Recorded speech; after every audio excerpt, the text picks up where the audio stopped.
Assalamualaikum warahmatullahi wabarakatuh.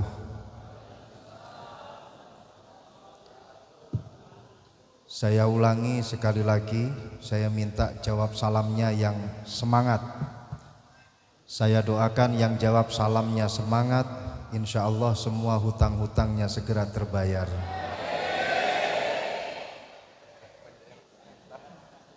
Yang jawab salamnya semangat, saya doakan yang belum punya jodoh insya Allah segera mendapatkan jodoh.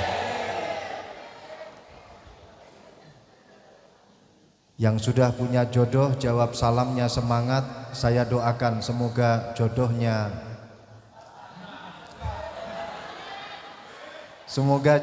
tambah istiqomah,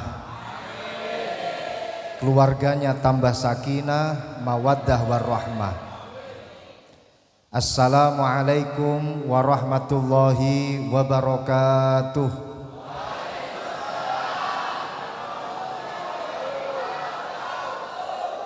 Alhamdulillah sudah semangat dalam menjawab salam. Ini berarti tandanya yang hadir rata-rata utangnya lunas. Bismillahirrahmanirrahim. Alhamdulillah. Bismillahi amantu billah. Tawakkaltu ala Allah masya Allah. Bismillahi masya Allah. La quwwata illa billahi masya Allah. Bismillahi masya Allah. Makana min ni'matin faminallahi masya Allah. Bismillahi masya Allah. La yasukul khaira illallah masya Allah. Bismillahi masya Allah. La yasrifu su'a illallah masya Allah. Bismillahi masya Allah. La ya'ti bil hasanati illallah masya Allah. Bismillahi masya Allah. La haula wa la quwata illa billahil aliyyil azim.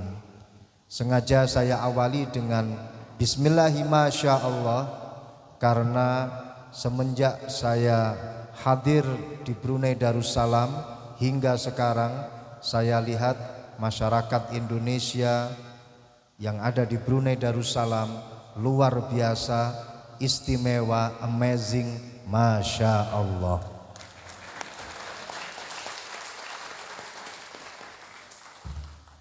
Yang belakang bisa lihat saya apa enggak? Kelihatan? Saya berdiri atau duduk? Panjenengan minta saya berdiri atau minta saya duduk? Berdiri? Mohon izin Bapak Dubes, saya diminta oleh para jamaah dan hadirin untuk berdiri. Mohon izin. Alhamdulillah. Alhamdulillahirabbil alamin. Wa bihi nasta'inu ala umurid dunya waddin. Wa nusalli wa nusallim ala sayyidina wa maulana Muhammad Sayyidil awwalina wal akhirin wa ala alihi wa sahbihi wat tabi'in wa man tabi'ahum bi ihsanin ila yaumiddin. Allahumma syrah li sadri wa yassir li amri wahlul 'uqdatam min lisani yafqahu qawli amma ba'du. Hadratal muhtaramin, para kiai, para alim ulama, para ibu nyai, khususnya kepada Bapak kita yang kita muliakan, Bapak Duta Besar luar biasa berkuasa penuh. Beliau panjenenganipun Profesor Dr. Kiai Haji Ahmad Ubaidillah MA. Beserta dengan Ibu kita doakan semoga beliau diberikan kesehatan umur panjang. Yang kita muliakan Ibu Wakil Duta Besar dumateng panjenenganipun Ibu Nyai Rus, terima kasih. Dan segenap para jajaran Kedutaan Besar Indonesia untuk Brunei Darussalam, alhamdulillah tidak bisa saya sebutkan namanya satu persatu karena banyak sekali. Yang kita muliakan segenap para pengurus Nahdlatul Ulama dan juga para kiai serta tokoh masyarakat. Ada Pak Kiai Dhofir, ada Pak Kiai Makmun, ada Pak Kiai Faik, ada Pak Kiai Beni, amin, dan juga segenap Ibu Nyai, ada Ibu Nyai Isti, ada Bu Nyai Yuni, dan banyak sekali para kiai, para ibu nyai yang mohon maaf tidak bisa saya sebutkan namanya satu persatu.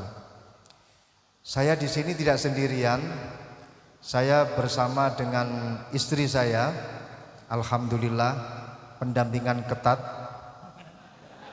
pengawalan ketat, aman insya Allah. Saya juga didampingi oleh Pak Kiai Rudi Ambari, kakak daripada Pak Kiai atau Gus Tony Ambari. Segenap para jamaah hadirin hadirat yang dimuliakan Allah, alhamdulillah. Mohon izin Pak Dubes, sejak awal saya di Brunei ini baru pertama kali saya menginjakkan kaki ke Brunei. Tapi luar biasa, rasanya itu mak celes, adem, ayem, tentrem gitu. Jadi walaupun toh AC-nya menghadap ke jamaah, tapi rasa hati itu tetap terasa adem, ayem gitu. Gak ada masalah, gak ada masalah, aman. Kalau toh memang nanti saya diminta sampai 2 jam atau 3 jam atau bahkan selesai sampai jam 2, saya siap.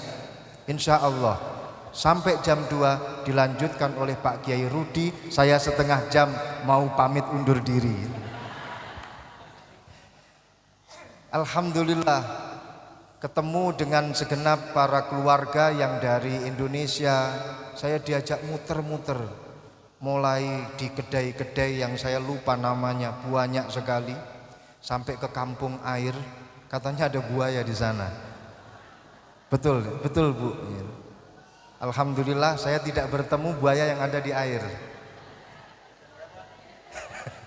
Tapi kata Pak Kiai Dhofir, di sini yang tampak banyak buaya daratnya. Bahkan Pak Kiai Dhofir itu memberikan himbauan kepada kami, hati-hati, hati-hati. Rata-rata yang tampak di atas darat ini adalah buaya darat. Waspadalah, laki-laki rata-rata buaya darat, kecuali yang pegang mic malam hari ini. Alhamdulillah kita juga makan di steamboat tadi itu.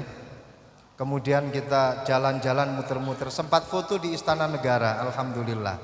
Sempat foto, luar biasa.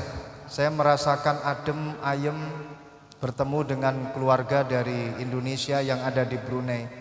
Saya merasakan ini loh yang sebenarnya dikatakan oleh Rasulullah sebagai baiti jannati. Rumah yang ada di kedutaan ini adalah rumah kita, dan ini yang dikatakan sebagai baiti jannati. Adem, ayem, dan tentrem. Sama seperti semangat yang ada di dalam hari santri. Kita ini selalu diberi satu doktrin oleh para kiai kita. Jadilah seorang santri yang dimanapun kalian berada, memberikan keharmonisasian, memberikan kedamaian untuk masyarakat yang ada di sekitarnya. Jadi the real santri itu seperti halnya al-muslim man salimal insanu biyadih walisani, wal mu'min man aminahun nas ala dimaihim wa amwalihim. Begitu kata Rasulullah. Seorang muslim yang hakiki itu adalah seorang muslim di mana ketika dia berada di satu daerah, maka masyarakat yang ada di sekitarnya itu merasa adem, merasa ayem, merasa selamat dari apa perbuatannya, dari apa yang diucapkan oleh lisannya. Masyarakat sekitar enggak ketakutan. Wal mu'min man aminahun nas ala dimaihim wa amwalihim. Sedangkan seorang mukmin yang hakiki adalah seorang mukmin yang bisa memberikan rasa aman untuk masyarakat yang ada di sekitarnya. Ini kita rasakan bersama di Brunei Darussalam. Keberadaan masyarakat Indonesia di sini insya Allah seperti yang didawuhkan oleh Rasulullah, yaitu komunitas muslim yang hakiki yang bisa membuat kedamaian dan keharmonisan masyarakat yang ada di sekitarnya. Itulah semangat komunitas muslim yang ada di Brunei Darussalam. Tepuk tangan untuk panjenengan semuanya. Dan hebatnya lagi Pak Dubes, guyub, saling tolong menolong, saling bantu membantu. Terbukti beberapa kedai saya hampiri itu rebutan bayari,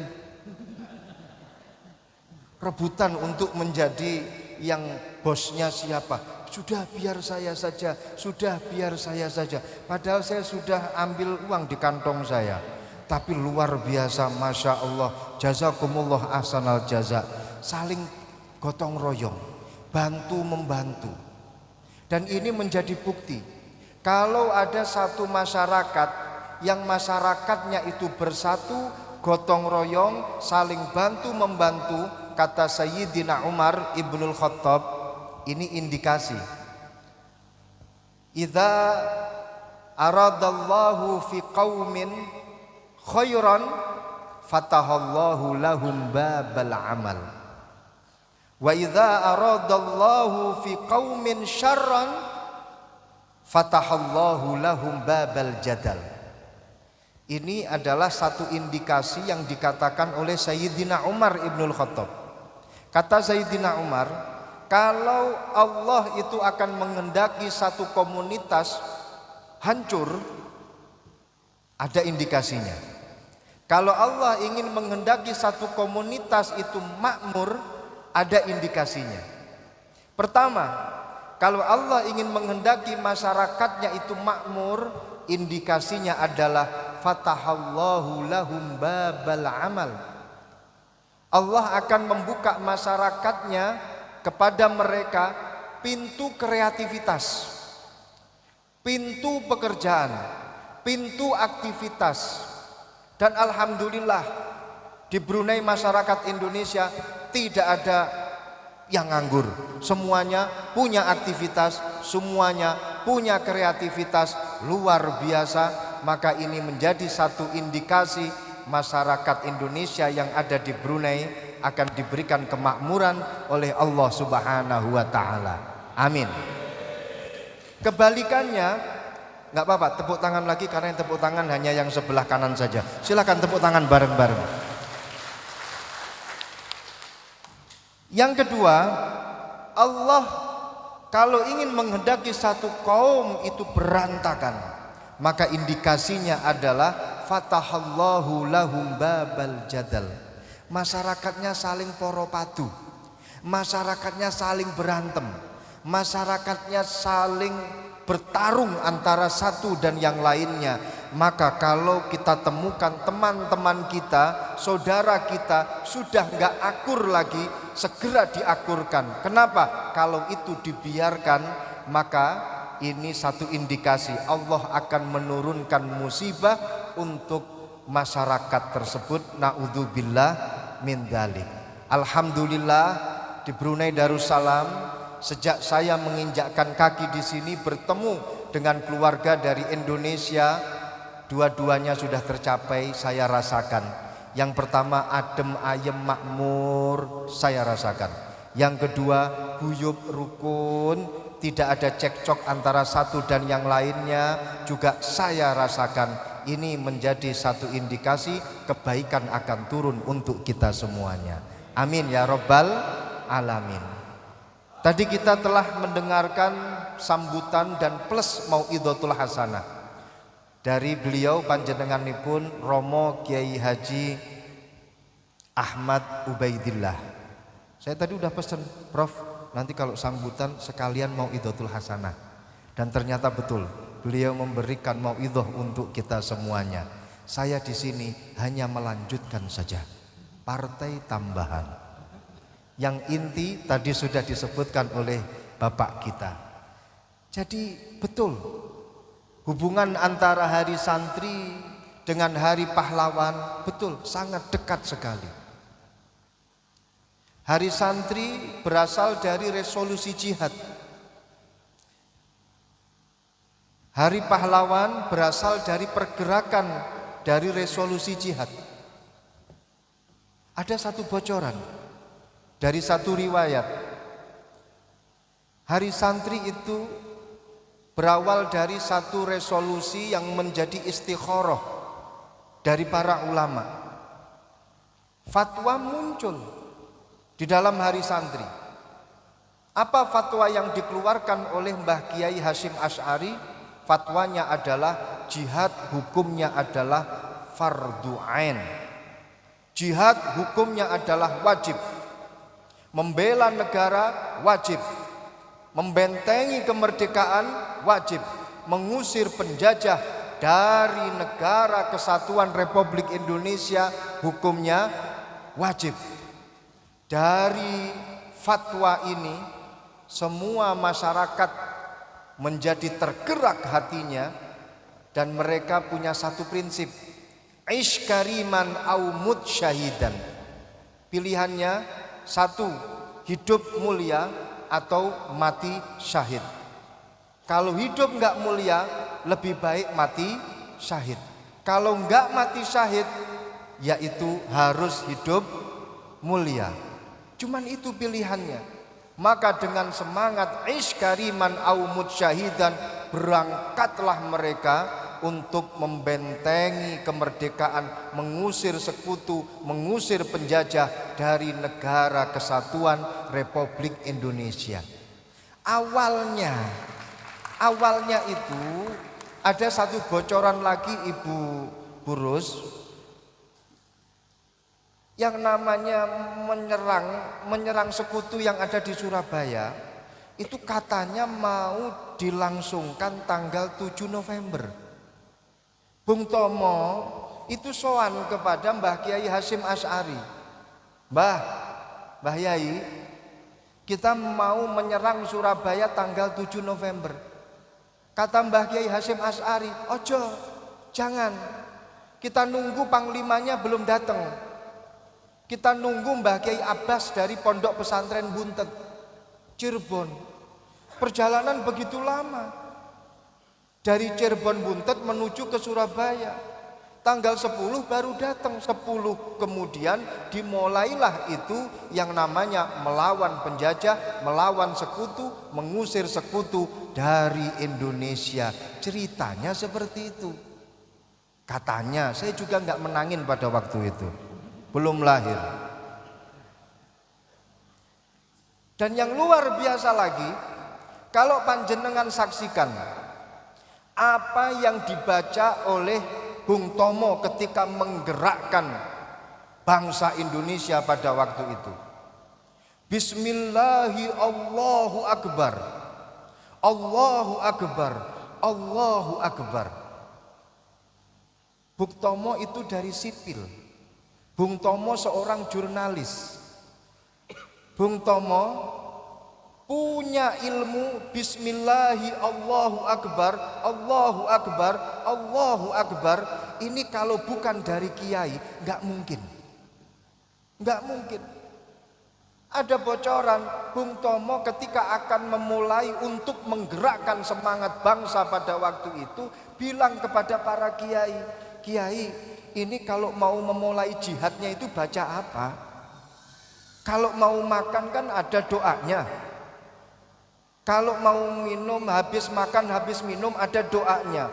Mau masuk kamar mandi ada doanya. Mau tidur ada doanya. Kalau mau jihad ini yang dibaca apa? Bismillahi Allahu Akbar, Allahu Akbar, Allahu Akbar. Ini sama seperti kita ketika akan melempar jumroh. Apa yang kita baca ketika lempar jumroh? Bismillahi Allahu Akbar. Kita menganggap yang ada di depan kita ini setan, padahal di depan itu tembok. Enggak apa-apa, yang penting di depan itu setan. Setan siapa saja bantam Bismillahi Allahu Akbar. Mungkin terinspirasi dari situ. Kalau kita mau menyembelih hayawan kurban, apa yang kita baca? Bismillahi Allahu Akbar. Ya Rabb, hadza minka walaka, hadhihi udhiyati fataqabbal minni. Bismillahi Allahu Akbar. Kemudian baru disembelih. Itu untuk hayawan kurban. Pengorbanan dalam berjihad, Bismillahi Allah, Bismillahi Allahu Akbar. Nah, ilmu seperti itu kalau nggak dari pesantren itu nggak ada, Prof. Yakin nggak ada. Ada sanad keilmuan Bismillahi Allahu Akbar, Allahu Akbar, Allahu Akbar. Maka jelas untuk menggerakkan semangat bangsa Indonesia pada waktu itu tanggal 10 November, semangatnya dari sanad keilmuan para kiai, Bismillahi Allahu Akbar. Shallu ala nabiyina Muhammad. Duh, jadi antara hari santri dengan hari pahlawan hubungannya erat. Hubungannya erat. Itu sebagai simbol daripada bentuk nurutnya seorang santri kepada kiai. Awalnya mau tanggal 7 November, diundur sampai tanggal 10. Kata kiainya, manut. Kemudian suruh baca apa? Bismillahi Allahu Akbar, manut. Gak baca yang lain. Ayo serang, gak ada. Ayo serbu, bersama kita maju. Yo, ayo, ayo, ayo, nggak ada. Tapi yang ada itu panjenengan dengarkan apa yang dikatakan oleh Bung Tomo. Bismillahi Allah, Bismillahi Allahu Akbar. Ini bentuk daripada sanad keilmuan. Jadi begini, saya ingin menyampaikan bahwa hari santri ini namanya hari santri. Tapi yang menggelorakan semangat untuk berjihad itu adalah seorang kiai. Pertanyaannya, kok bisa yang menggelorakan semangat itu adalah seorang kiai, tapi nama harinya itu hari santri? Mestinya kan hari kiai, betul kan?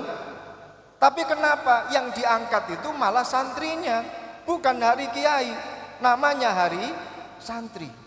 Itu menunjukkan bahwasannya setiap kiai pasti pernah jadi santri. Tepuk tangan juga nggak apa-apa, yang tepuk tangan satu. Setiap kiai pasti pernah jadi santri. Shallu ala Muhammad. Jadi Pak Kiai Ahmad Ubaidillah pernah jadi santri dulu.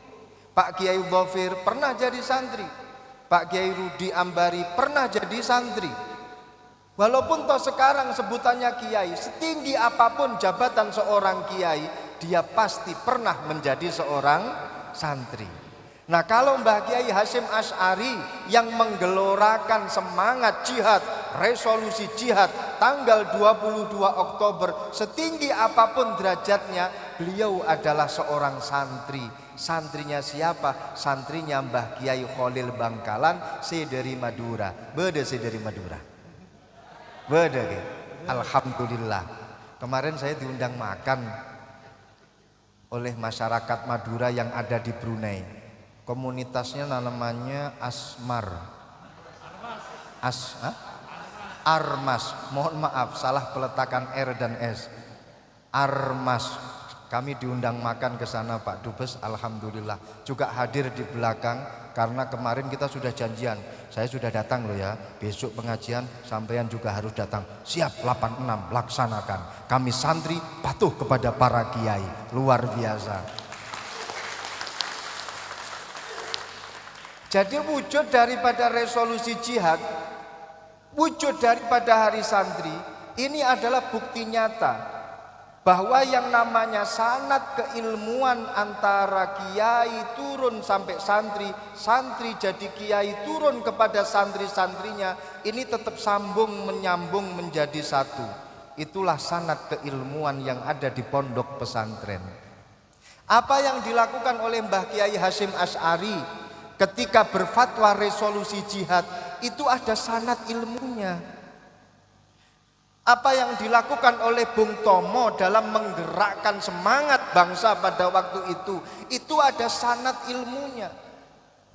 Maka dalam hari santri ini, namanya hari santri, walaupun toh yang menggerakkan itu adalah seorang kiai, ini menjadi bukti kiai pasti pernah menjadi santri, dan apa yang dilakukan oleh kiai itu pasti bersanad kepada kiainya karena dia telah menjadi seorang santri. Santri pasti pernah nyantri kepada seorang kiai. Ketika dia jadi kiai, walaupun toh kiai besar, dia tetap pernah menjadi seorang santri. Ilmunya juga bersanad kepada kiainya, kiainya kepada kiainya, dan begitu seterusnya. Understand? Bulet. Jadi bisa dipertanggungjawabkan. Teringat dengan dawuhnya Sayyidina Ali karramallahu wajhah, laulal isnad laqala man syaa bima syaa. Ada pagar Nusa di sini, masya Allah. Fatayat ada di sini. Ada Fatayat. Yang Fatayat angkat tangan. Fatayat, Fatayat ini.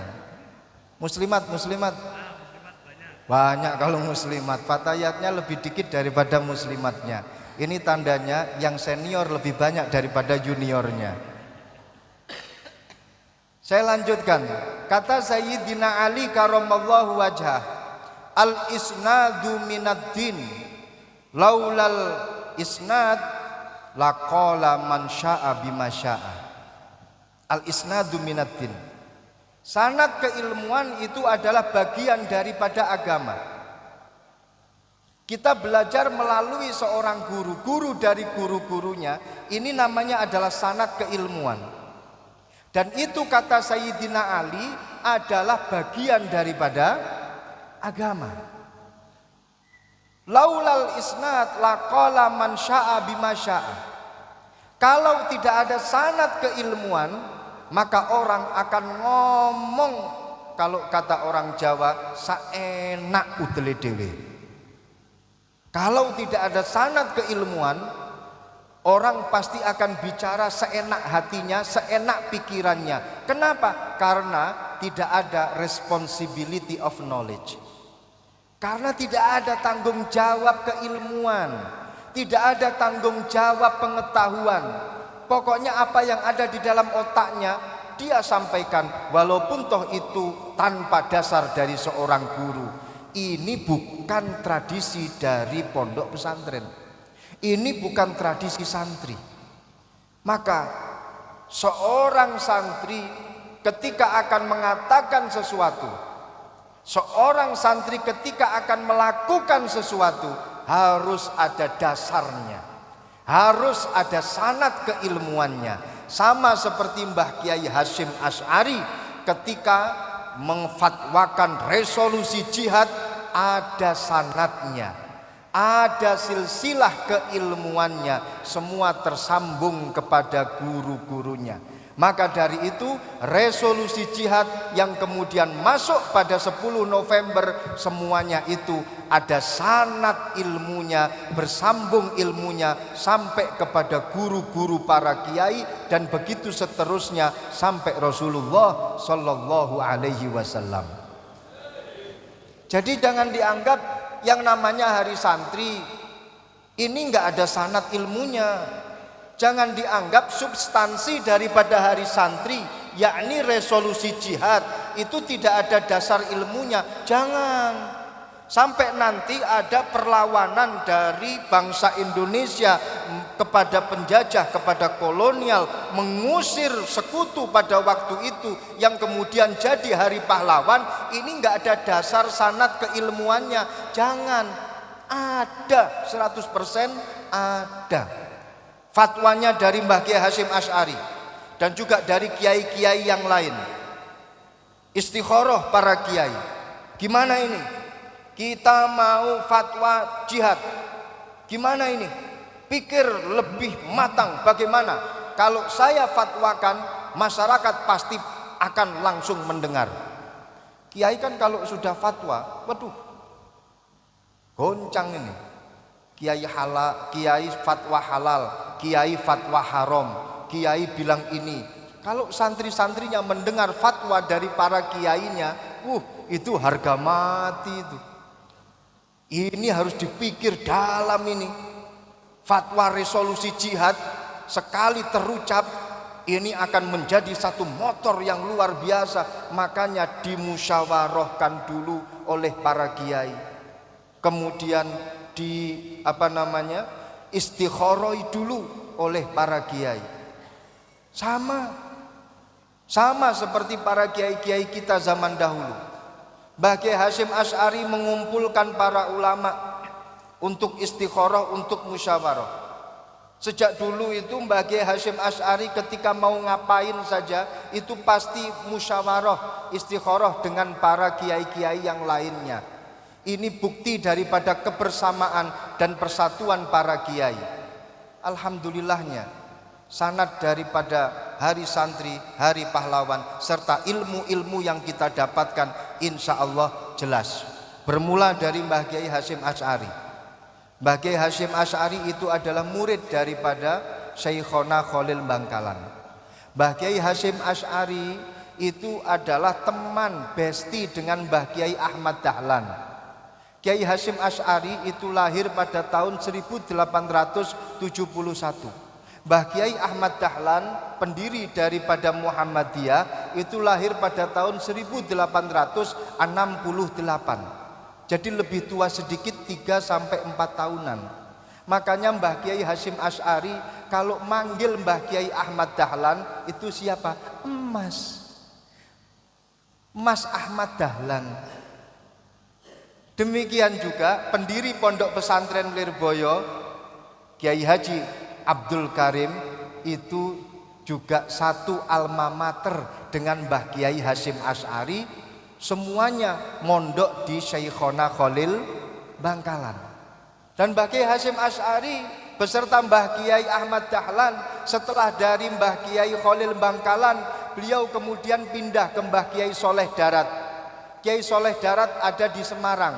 Dari Mbah Kiai Soleh Darat dua-duanya kemudian pindah ke Mekah. Pindah ke Mekah belajar kepada Asy-Syaikh Imam Nawawi Al-Bantani, belajar kepada Asy-Syaikh Ahmad Khatib Al-Minangkabawi.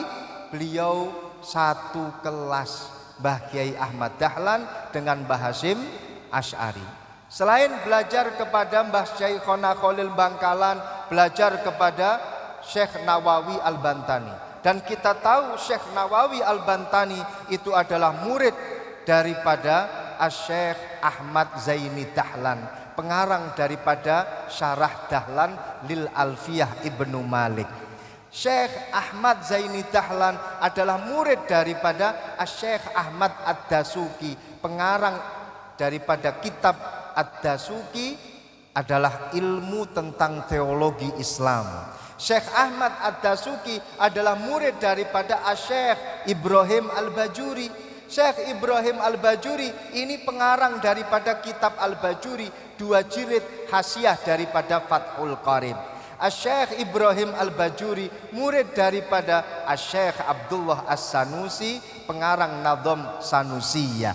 Kemudian Abdullah As-Sanusi murid daripada Abduddin Al-Iji. Abduddin Al-Iji murid daripada Muhammad ibn Umar Ar-Razi. Muhammad ibn Umar Ar-Razi murid daripada Al-Imam Abdul Karim Asy-Syahrastani, pengarang daripada kitab Al-Milal wan Nihal, satu kitab yang berbicara tentang comparative religion pertama kali di dunia sebelum Max Muller diangkat menjadi bapak antropologi.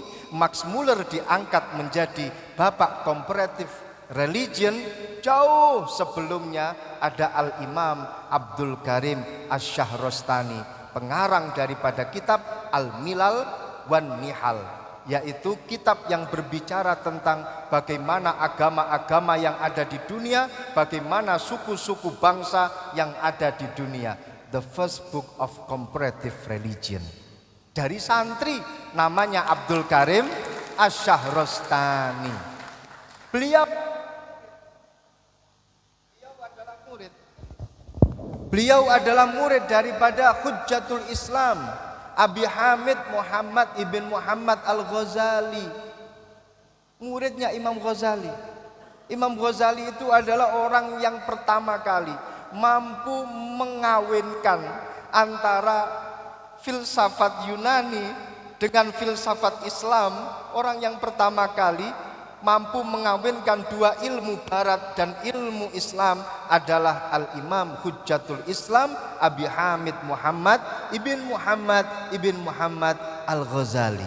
Dan beliau adalah murid daripada Imam Al-Haramain Al-Juwaini. Imamul Haramain Al-Juwaini murid daripada ayahnya sendiri, yaitu Al-Imam Abdullah ibn Yusuf Al-Juwaini. Abdullah ibn Yusuf Al-Juwaini murid daripada Al-Imam Abdullah ibn Ahmad Al-Marwazi. Abdullah ibn Ahmad Al-Marwazi ini murid daripada Al-Imam Muhammad ibn Ahmad Al-Marwazi, perawi daripada kitab Sahihil Bukhari. Muhammad ibn Ahmad Al-Marwazi ini adalah murid daripada Al-Imam Ibrahim ibn Ahmad Al-Marwazi. Dan Ibrahim ibn Ahmad Al-Marwazi ini adalah murid daripada Al-Imam Ahmad Al-Baghdadi, dan beliau adalah murid daripada Utsman ibn Ahmad An-Mati. Beliau adalah murid daripada dua muridnya Imam Syafi'i. Yang pertama Rabi' ibn Ismail Al-Muridi, dan kemudian Al-Imam Ahmad Al-Muzani. Beliau berdua adalah murid daripada Muhammad ibn Idris Asy-Syafi'i. Dan Imam Syafi'i adalah murid daripada Imam Malik. Imam Malik murid daripada Imam Nafi'. Imam Nafi' adalah murid daripada Abdullah ibn Umar. Abdullah ibn Umar santrinya Rasulullah sallallahu alaihi wasallam. Selesai sudah sanad keilmuan daripada para guru-guru kita, tembus sampai Rasulullah sallallahu alaihi wasallam. Termasuk ilmu yang disampaikan oleh para guru-guru kita adalah pergerakan Hari Santri yang kemudian melahirkan Hari Pahlawan dan melahirkan negara kita. Semuanya itu ada sanad keilmuannya.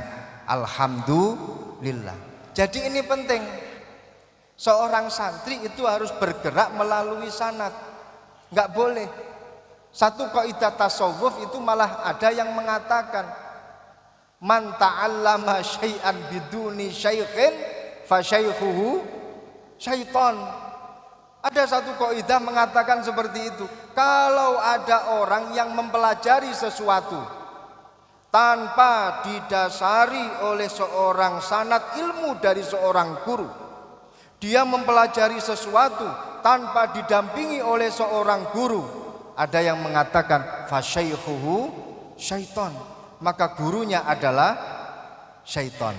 Tapi alhamdulillah di Brunei ini luar biasa, kiainya bertebaran, ada di mana-mana, luar biasa. Gak usah khawatir jenengan di Brunei untuk mencari ilmu yang bersanad kepada guru-guru kita, kepada para al-a'immah dan juga para at-tabi'in dan juga para sahabat. Insya Allah kiai-kiai yang ada di Brunei sanadnya sambung sampai Rasulullah sallallahu alaihi wasallam. Amin ya rabbal alamin. Alhamdulillah. Ini sanad keilmuan yang pertama yang harus kita camkan dari seorang santri. Yang kedua, ingin saya sampaikan, dari hari santri yang kemudian menuju kepada Hari Pahlawan, ini menjadi simbol bahwasannya seorang santri ini harus memiliki satu semangat perjuangan. Kita ini juga adalah murid-murid dari para kiai, para pahlawan yang ikut membidani kemerdekaan negara kita. Jangan sampai terus kemudian kita tidur, tidak ikut untuk mengisi kemerdekaan. Jangan ya Dek, jangan. Harus ikut isi kemerdekaan. Guru-guru kita, leluhur-leluhur kita ikut memperjuangkan kemerdekaan, ikut membidani kemerdekaan ini, ikut membidani berdirinya negara kesatuan Republik Indonesia. Maka kita harus ikut mengisi kemerdekaan.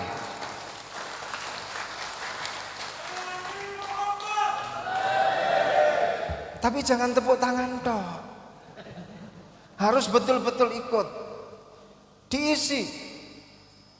Kalau panjenengan ikut mengisi kemerdekaan, berarti panjenengan juga ikut melestarikan perjuangan dari para guru-guru kita. Ikut melestarikan. Seorang anak, baik itu dia anak biologis ataupun menjadi seorang anak karena dia menjadi seorang murid. Karena dzurriyah itu ada dua.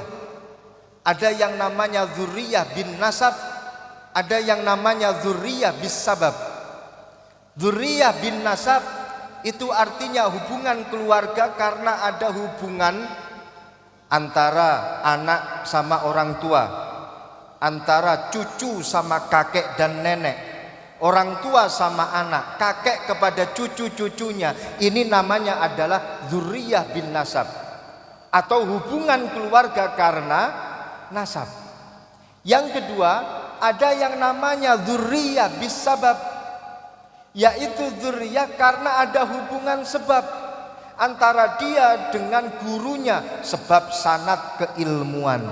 Maka yang namanya seorang murid itu pun juga adalah keluarga untuk guru-gurunya. Keluarga. Kalau kita berbakti kepada orang tua kita, baik itu orang tua yang melahirkan kita ataupun orang tua yang memberikan kita ilmu, salah satu bentuk daripada birrul walidain, berbakti kepada mereka, kata Rasulullah, wa infadhu ahdihima. Infadhu ahdihima.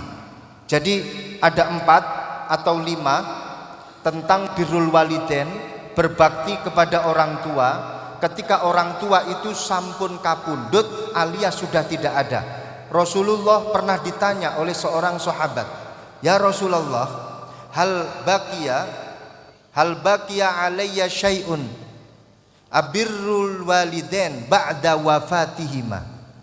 Ya Rasulullah, orang tua saya sudah meninggal dunia, tapi saya ini pengen berbakti kepada orang tua saya. Ada kesempatan enggak? Kata Rasulullah, ada. Ada 5. Ada 5. Yang pertama, kata Rasulullah, as-salatu alaihima. Yang kedua, wal istighfaru lahuma. Yang ketiga, wa infadhu ahdihima.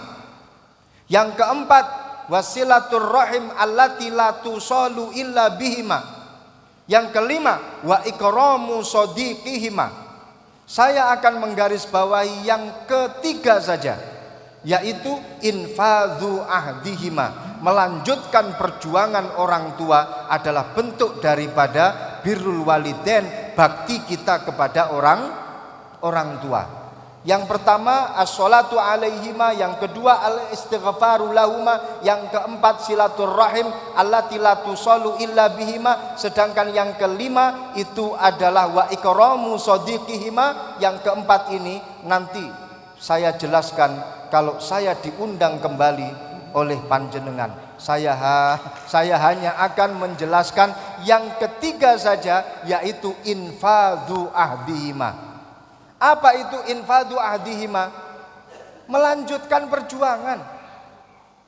Kita kalau melanjutkan perjuangan orang tua, guru-guru kita, walaupun toh mereka sudah tidak ada, Masya Allah, guru-guru kita, pahlawan-pahlawan kita, tahu kalau anak cucunya seperti itu, yakin Pak, saweneng jan peyuh. Mohon maaf Pak Dubes, saya ini orang Kediri. Orang Kediri itu kalau mau ngomong banget itu tinggal diperpanjangkan kata-katanya.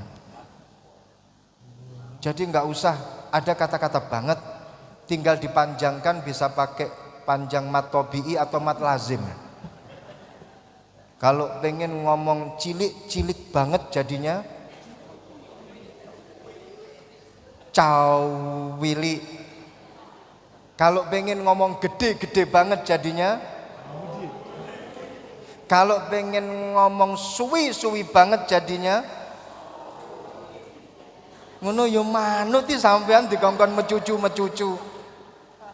Itu berarti mubalaghah, taukid. Kalau kita seorang cucu, kalau kita seorang anak, orang tua kita, guru-guru kita sudah meninggal dunia, tapi kita melestarikan perjuangannya, mengikuti wasiatnya, apa cek. Saya ulangi sekali lagi, semangatnya terputus tadi.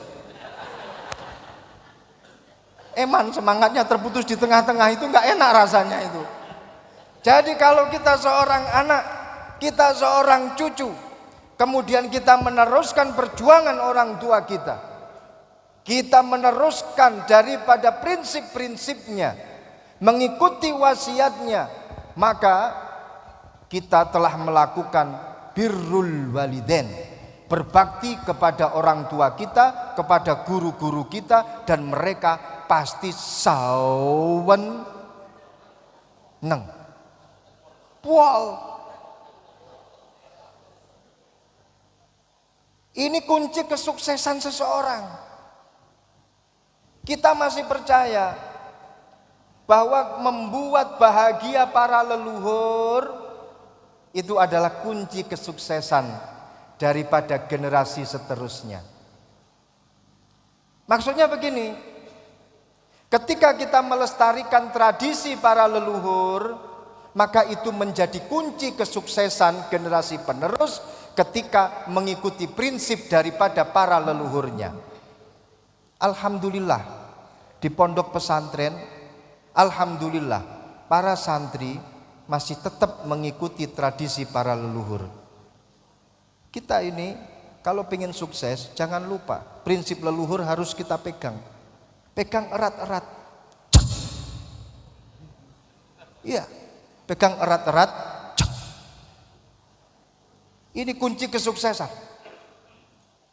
Ada satu pepatah mengatakan ummatun la ta'rifu tarikhaha la tuhsinu siyaghata mustaqbaliha.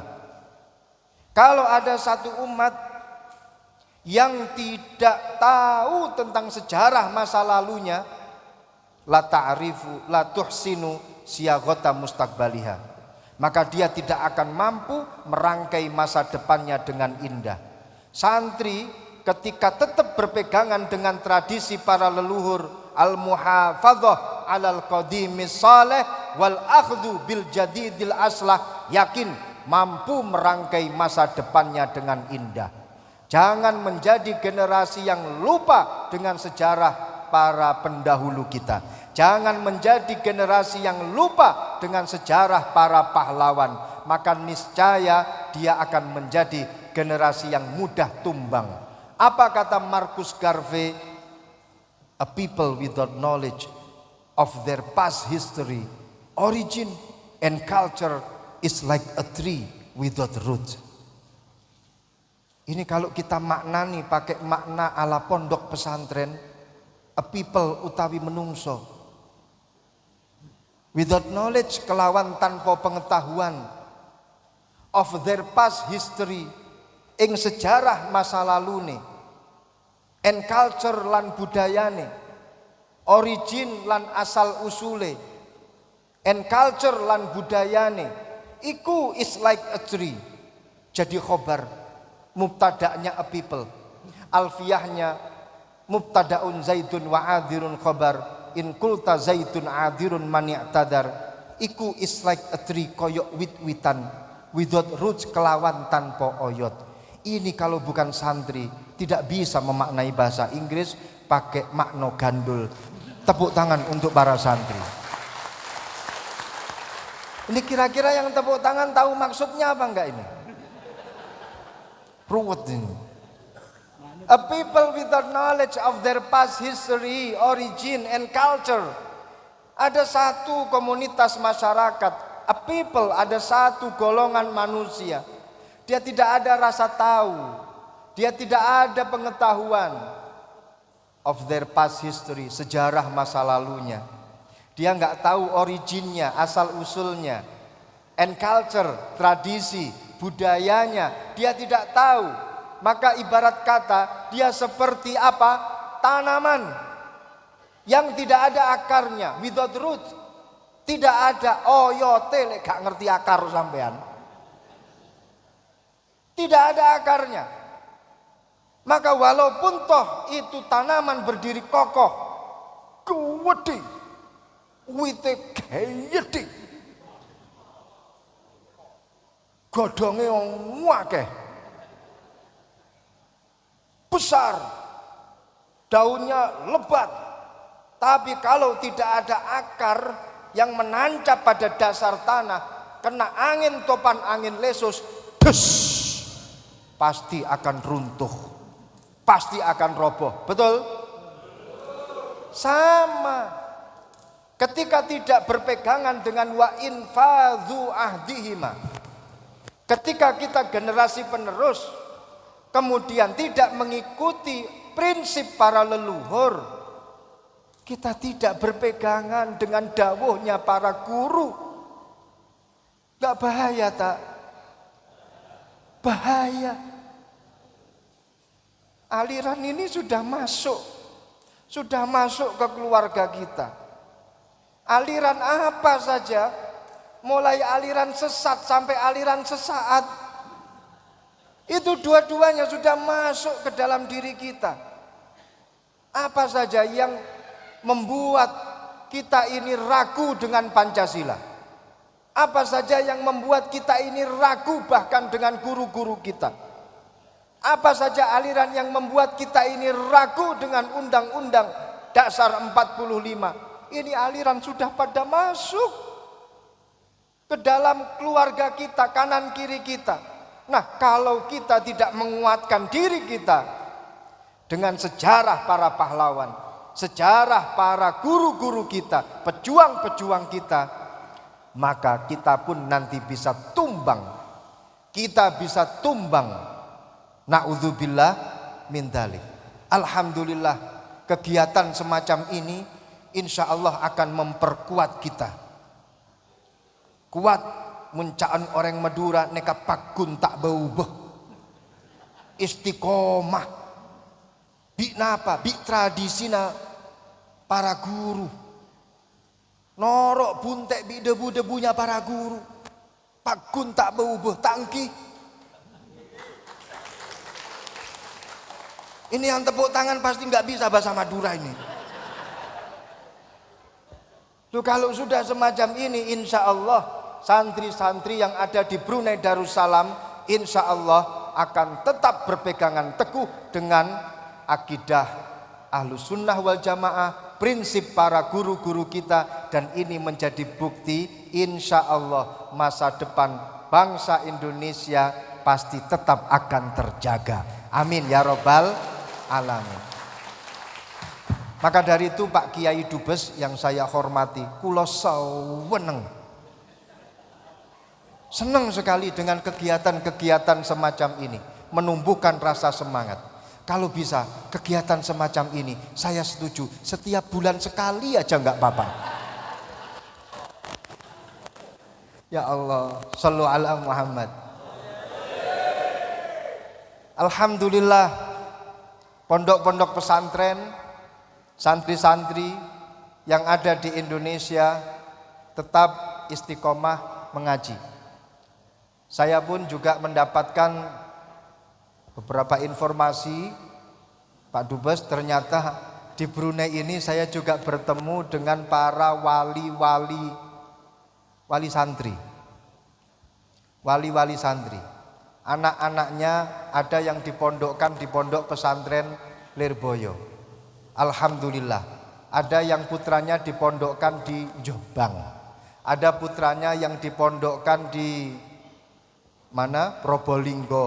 ada putranya yang dipondokkan di mana. Akhirnya saya ketemu dengan para wali-walinya Allah, tapi namanya wali santri. Alhamdulillah. Dan selalu minta didoakan agar putra-putrinya diberikan rasa kerasan, betah di pondok pesantren. Kalau perlu nanti punya anak lagi mau langsung dipondokkan lagi, begitu katanya. Dan saya selalu bilang, panjenengan mboten usah khawatir. Kalau pengen punya anak manut, disuruh mondok manut, disuruh belajar ngaji manut. Ini ada satu amalan, ini hadiah. Jauh-jauh dari Kediri ada hadiah untuk panjenengan semuanya. Baca surat Al-Fatihah. Napa? Baca surat Al-Fatihah. Berapa kali? 41 kali. Enggak apa-apa, 41 kali ini pakai nafas kok. Kalau 41 kali tanpa nafas, bahaya ini. Baca surat Al-Fatihah 41 kali. Nggih Pak nggih. Waktunya kapan? Setelah sholat maghrib. Setelah sholat maghrib. Tapi yang baca kalau bisa ibunya ini. Bapak-bapaknya santai Pak. Karena menurut penelitian, kalau ibu yang berdoa ini lebih menancep dari lerung hati. Kalau bapak-bapak yang berdoa, kadang hatinya melayang. Tapi kalau ibu-ibu yang doa langsung dari dalam hati, insya Allah lebih mandi. Ini satu amalan yang dilakukan oleh para ulama-ulama kita zaman dahulu. Kalau pengen anaknya manut, disuruh belajar ngaji, manut, disuruh mondok, manut, disuruh kerja, manut, disuruh nikah, manut. Oh ini penting ini.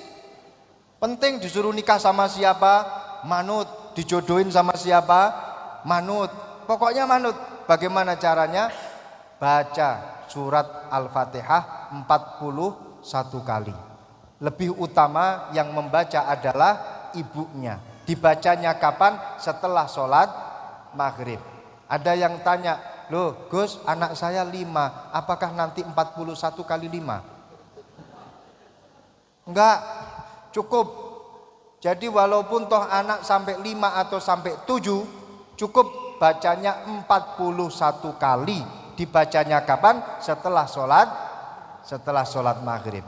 Insya Allah dengan begitu manut putra putri ini. Mau diapain saja pasti manut. Nah ini kalau bukan dari pesantren itu nggak ada ilmu-ilmu semacam ini. Ini namanya adalah sanad. Sanad keilmuannya itu juga ada. Ada lagi yang pengen rezekinya lancar. Ini kalau nggak di dunia pesantren ini nggak ada ini. Di dunia pesantren diajarkan bagaimana doanya ini, doanya itu. Ya Allah, kalau pengen rezekinya lancar, ini catat. Harus dihafalkan. Yang pertama, baca sallallahu ala Muhammad. Berapa kali? 1000 kali. Sallallahu ala Muhammad 1000 kali. Wis loyo dhisik sampean ini. 1000 kali. Besti sendiri konco dhewe bisa dicicil enggak apa-apa. 1000 kali ini nanti dalam waktu 1 hari 1 malam. Jadi baca sallallahu ala Muhammad bisa dicicil, pokoknya selama 24 jam ini komplit 1000 kali. Kalau bisa sampai 10.000 kali, alhamdulillah. Kalau malam Jumat usahakan sampai 10.000 kali. Bisa dicicil. Pagi mungkin 100, kemudian siang 500, sore kemudian 300, malamnya sisanya jangkep genep sudah yang namanya sallallahu ala Muhammad sampai 1000 kali. Yang kedua, ada satu amalan. Ini menurut kisah amalan ini bisa membuat harga-harga yang ada di pasar itu murah. Wah, Pak Beni langsung wah ya itu. Harga-harga di pasar itu jadi murah. Apa yang dibaca? La ilaha illallah al-malikul haqqul mubin Muhammadur Rasulullah Shadiqul wa'dil amin. Baca sebelum berangkat. Kalau bisa dibuat wiritan, insya Allah mau nawar apa saja murah. Nanti kalau sudah mau berdagang di depan pasar, baca sekali lagi. La ilaha illallah al-malikul haqqul mubin Muhammadur Rasulullah Shadiqul wa'dil amin. Panjenengan masuk pasar, murah insya Allah. Tanya, semisal mau nawar rambutan, ini rambutan harganya berapa 1 kilo? Ada yang bilang pedagangnya 1 kilo ini 100 ringgit. Mahal sekali rambutan 1 kilo 100 ringgit. Gimana kalau 1 kilo 10 ringgit saja? Kata pedagangnya, enggak boleh Pak, rambutan ini masa 1 kilo cuma 10 ringgit ini. Rambutnya siapa? 1 kilo cuma 10 ringgit, enggak boleh. Kalau pedagangnya bilang enggak boleh, kamu baca sekali lagi di depan pedagangnya. La ilaha illallah al-malikul haqqul mubin Muhammadur Rasulullah Shadiqul wa'dil amin. Kalian tanya, sampun pareng napa dereng? Boleh apa enggak 1 kilo 10 ringgit? Kalau orangnya masih jawab belum bisa, baca sekali lagi. Kalau bisa kepalanya sambil dipegang. La ilaha illallah al-malikul haqqul mubin Muhammadur Rasulullah Shadiqul wa'dil amin. Kalau bisa ditiup dikit, insya Allah yakin diberikan. Walaupun toh pedagangnya itu di dalam hatinya bilang, iki kumat kapan? Insya Allah nanti akan diberikan. Saya belum pernah membuktikan, tapi kata orang ini ada yang berhasil seperti ini. Allah, loh, ini juga bisa untuk meluluhkan hati seseorang. Anak kecil rewel, anak kecil nangis kalau malam, cucu panjenengan, anak panjenengan rewel, nangis, itu pegang. Biasanya kan panjenengan mengatakan Nina bobo, oh Nina bobo, kalau tidak bobo digigit kebo. Kan biasanya gitu. Atau kalau kata orang Tulungagung, ning nang ning kung rokoke reco pentung. Kalau kata orang Tulungagung, nah itu dibacakan ini. La ilaha illallah al-malikul haqqul mubin Muhammadur Rasulullah Shadiqul wa'dil amin. Ini dibaca, insya Allah langsung tidur. Apalagi bacanya sampai 450 kali. Yakin. Bayinya tidur, yang baca pun juga tidur. Ya Allah. Tapi ini doa. Itu bisa meluluhkan hati seseorang. Ya Allah. Bu, panjenengan suami-suaminya rewel, bojo galak, pegang sini rewel, angkat. La ilaha illallah al-malikul Muhammadur Rasulullah Shadiqul wa'dil amin. Alhamdulillah, insya Allah kelepek sudah nggak berdaya lagi. Alhamdulillah. Ini namanya adalah doa. Kita harus percaya dalam kehidupan kita ini doa itu adalah sumber daripada kesuksesan seseorang. Saat ini sudah mulai meluntur, Bu. Kehebatan doa sudah banyak yang meragukan. Padahal Rasulullah Shallallahu Alaihi Wasallam itu mengatakan ad-du'a'u silahul mu'min. Doa itu adalah pedangnya orang mukmin. Prinsipnya ad-du'a yughayyirul qada wal qadar. Kenapa? La yughayyirul qada wal qadar illa du'a. Yang mampu merubah qada dan qadar, yang mampu merubah ketetapan Allah, itu hanya doa. Hanya doa. Jadi walaupun Allah sudah menetapkan engkau telah menjadi miliknya, tapi aku punya doa, aku yakin dengan kekuatan doa, walaupun toh kau ada di seberang sana, sudah jadi milik tetangga, aku dengan kekuatan doaku yakin bisa mengembalikan dirimu kepada diriku. Kelihatannya ada yang banyak sekali ini. Jadi ini kekuatan doa yang sekarang mulai melemah. Dulu pernah Sayyidina Umar ibnul Khattab pernah melihat seorang laki-laki itu bawa minuman keras.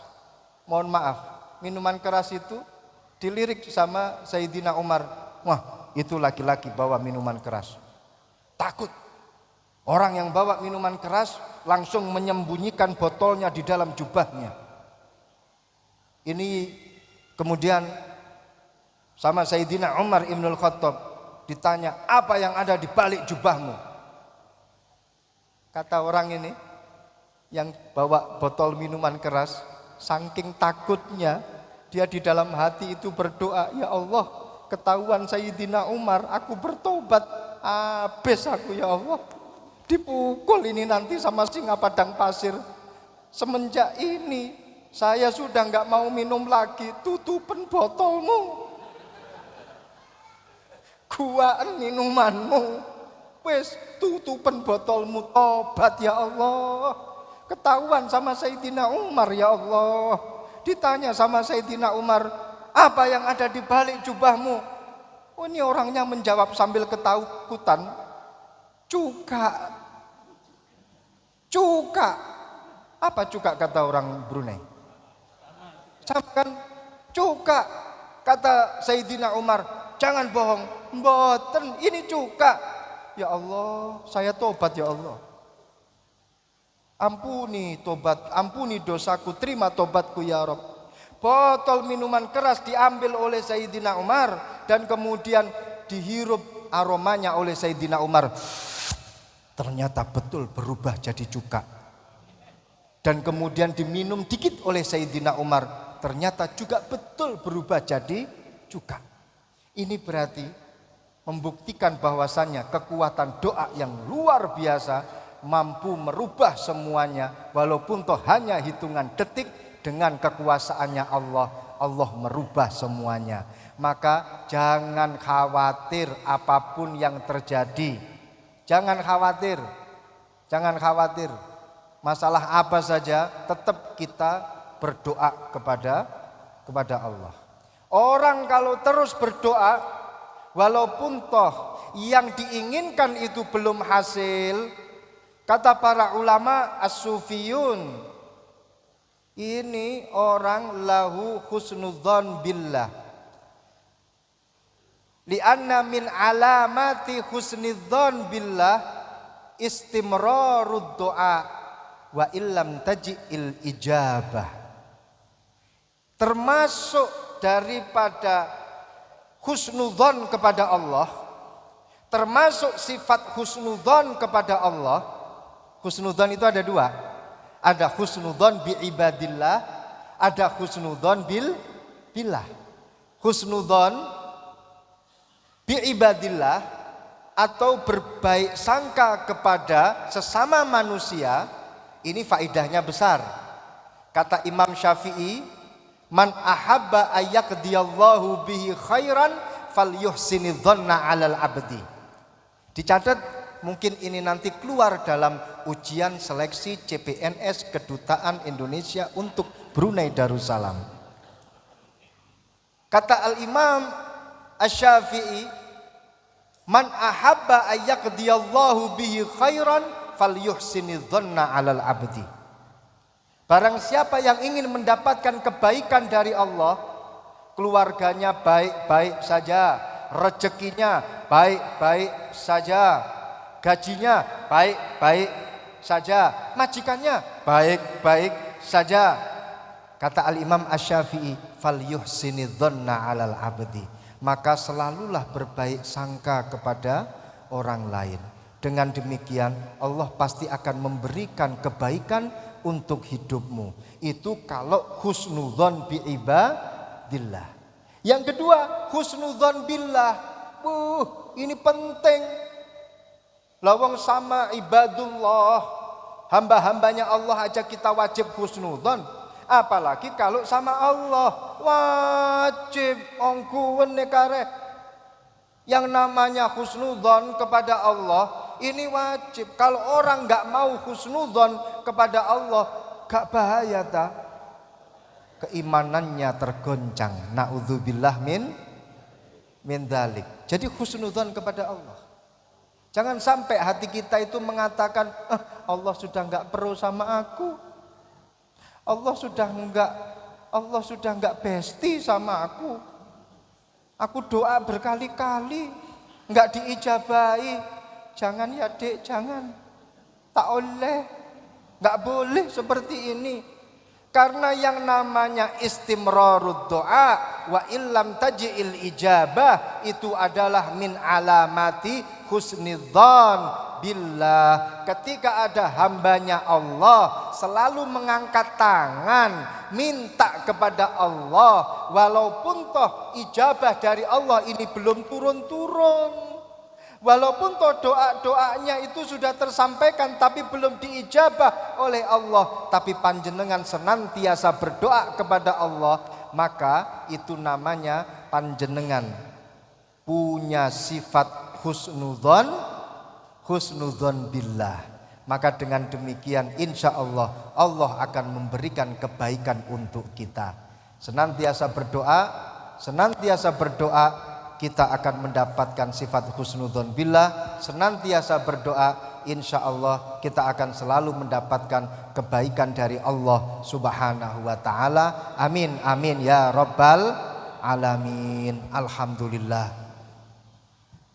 sudah jam 3:30. Berarti saya sudah lebih dari 2 jam. Sudah bisa diakhiri? Lanjut? Mohon izin Prof. Lanjut. Bapak Kiai Profesor Ahmad Ubaidillah menganggukkan kepalanya menjadi isyarah bahwa malam hari ini tetap bisa dilanjut. Shallu ala Muhammad.